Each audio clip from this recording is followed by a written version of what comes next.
Hey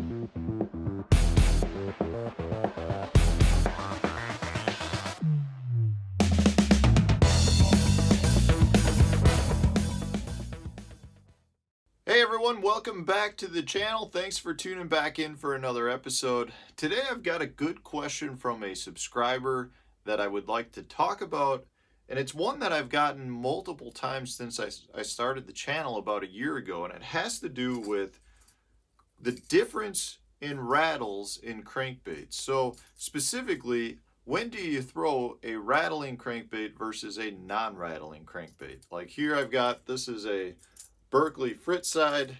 You can hear no rattle. And when it comes to another bait that's got a rattle, like sharp hooks, like this Berkley Dredger, you can hear this one's got a good thud in it. And the rattles, rattles are their own topic. There are a whole bunch of rattles that I'll break down and do another episode, but for me, rattles basically are individual single rattles, which is basically what the Dredger's like.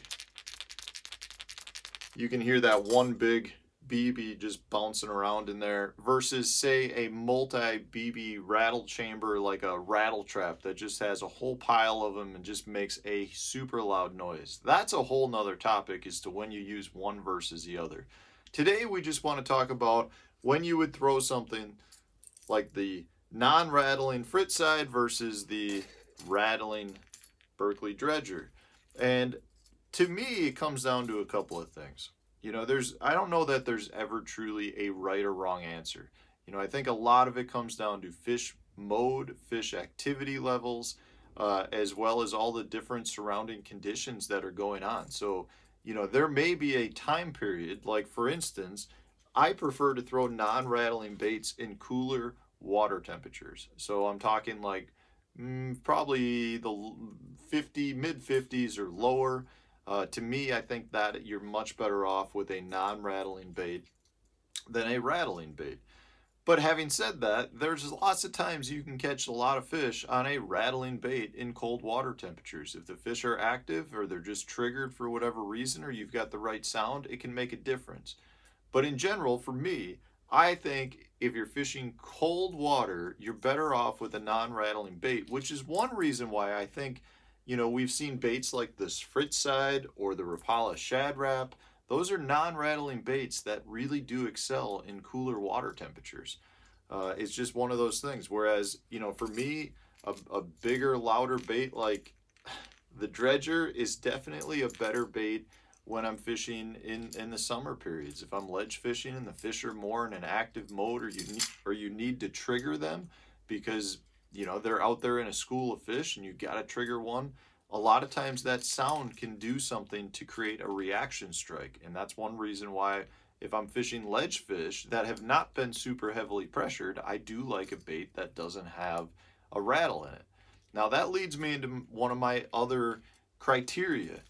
If the lake is really pressured, I do think you're always better off going with a non-rattling bait. I feel like the fish can get accustomed to that rattling sound, and what happens is they hear it coming. The sound really does carry well underwater. And when the fish hear that coming, I think they get accustomed to knowing that that may not be something they want to associate to. Versus a non-rattling bait, you can actually sneak this up on them a lot better because they don't hear it coming. So if they're sitting behind a piece of cover, say there's a stump out on a ledge, they may not see the bait coming, and then when it comes around that stump, you get a reaction strike because the fish couldn't help themselves. Versus a rattling bait where they hear it coming from a ways, and if they're pressured and familiar with that sound, I personally think they will connect that to something that isn't something they want to associate with. But having said that, if you are on a non-pressured lake or the fish are in a very, very active stage, that rattle is a huge calling mechanism. Most lures have several different things that can be used to make the bait a good fish catching tool. So one is just the visualness of it, right? So the fish can actually see it in some instances. They can feel it, right, through the vibration. So if the bait's got good vibration, they can feel that. And then you also have the vibration and sound that comes from rattles in a bait. So with all of those, I think the fish can potentially get accustomed to it, and the bait may not work as well as it normally would.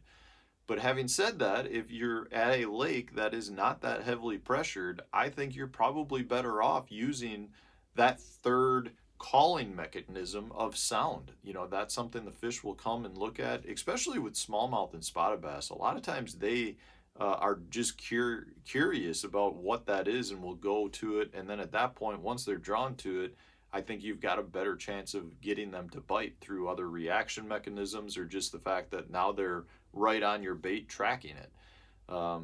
You know, and then the last thing that I'm looking at determining a rattling bait versus non-rattling bait has to do with watercolor.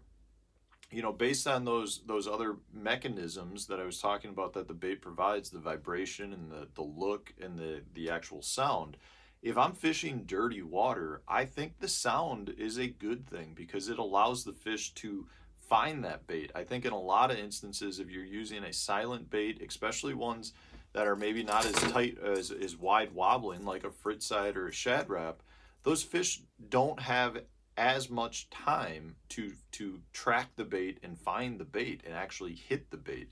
I think a lot of times with a bait like this, you got to be a little bit closer to them to get them to even identify it, versus you throw in that additional sound, and that means your bait probably, if you've got active fish, will draw fish from a little bit further away. So in dirty water, I like the rattle. In clear water, I don't like the rattle as much because, again, the fish can see it a lot better, especially if you're in really, really clear water. That's when, you know, you don't need it because the fish knows it. They can feel that little bit of vibration, but if they can see it because you've got 10 foot of water visibility, I think you can just become a little bit too obnoxious.